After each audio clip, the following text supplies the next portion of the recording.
The Time Machine by H.G. Wells. Chapter 2. I think that at that time, none of us quite believed in the time machine.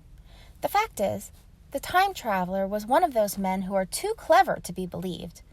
You never felt that you saw all round him.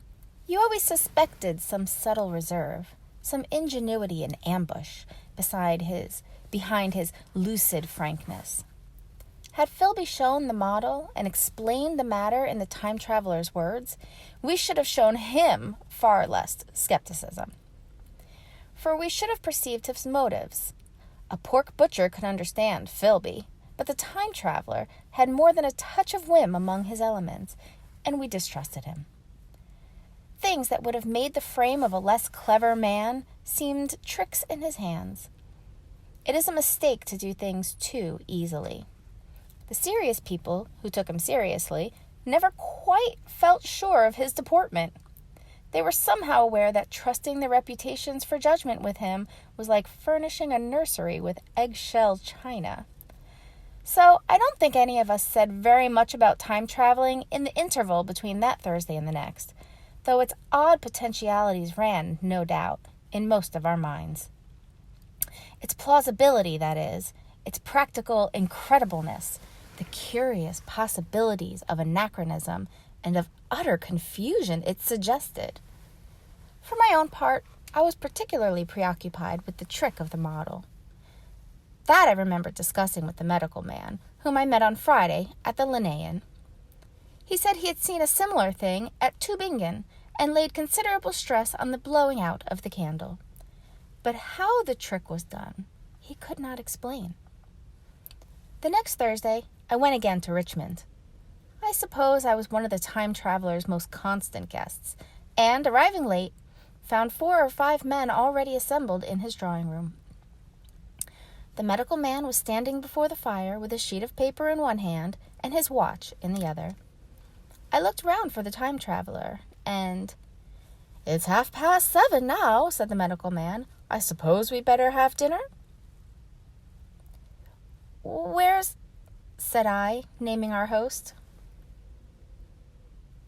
"You've just come? It's rather odd. He's unavoidably detained. He asks me in this note to lead off with dinner at 7 if he's not back. Says he'll explain when he comes." "It seems a pity to let the dinner spoil," said the editor of a well-known daily paper, and thereupon the doctor rang the bell. The psychologist was the only person besides the doctor and myself who had attended the previous dinner.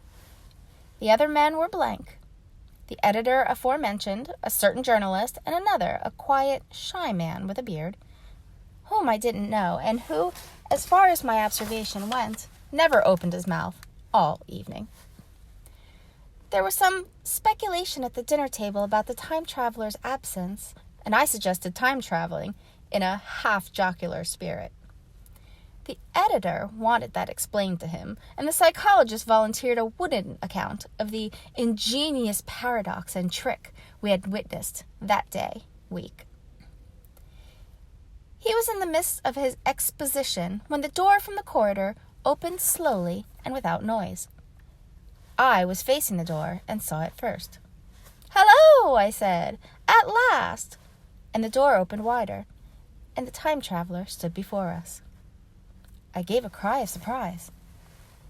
"Good heavens, man, what's the matter?"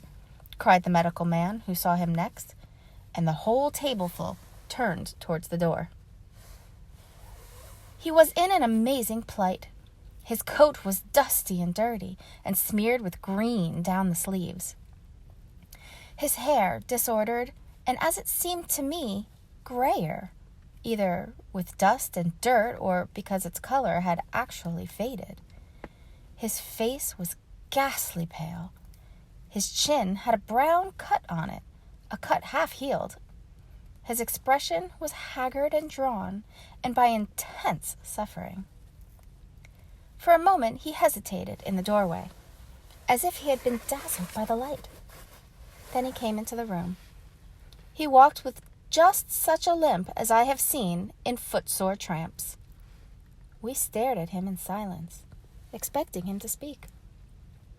He said not a word, but came painfully to the table and made a motion towards the wine. The editor filled a glass of champagne and pushed it towards him.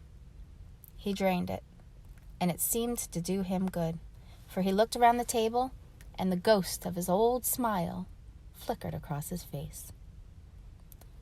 "What on earth have you been up to, man?" said the doctor. The time traveler did not seem to hear. "Don't let me disturb you," he said, with a certain faltering articulation. "I'm all right."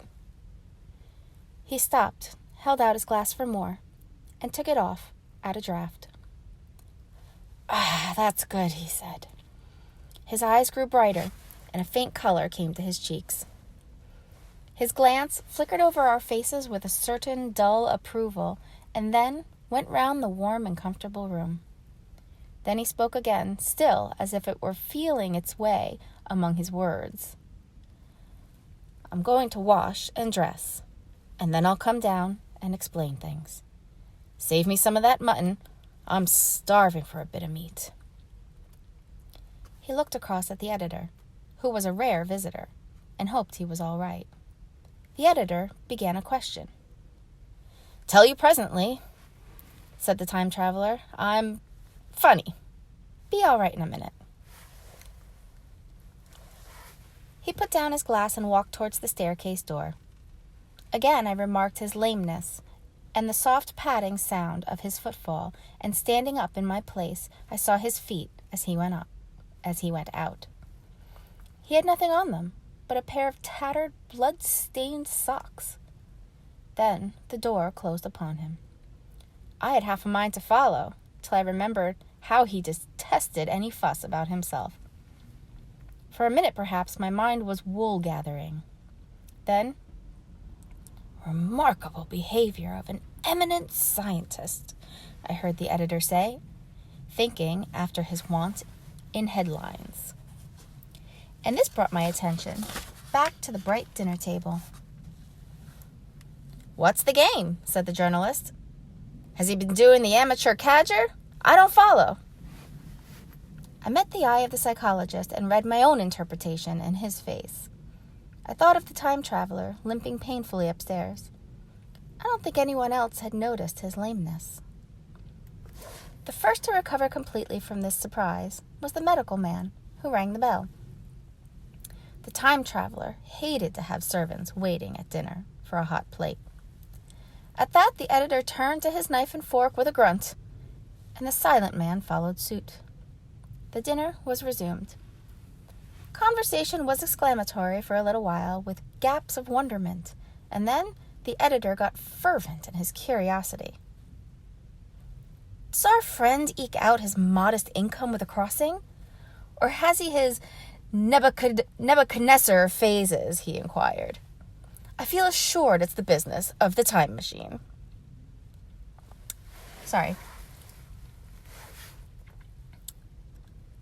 "Does our friend eke out his modest income with a crossing? Or has he his Nebuchadnezzar phases?" he inquired. "I feel assured it's this business of the time machine," I said, and took up the psychologist's account of our previous meeting. The new guests were frankly incredulous. The editor raised objections. What was this time traveling? A man couldn't cover himself with dust by rolling in a paradox, could he?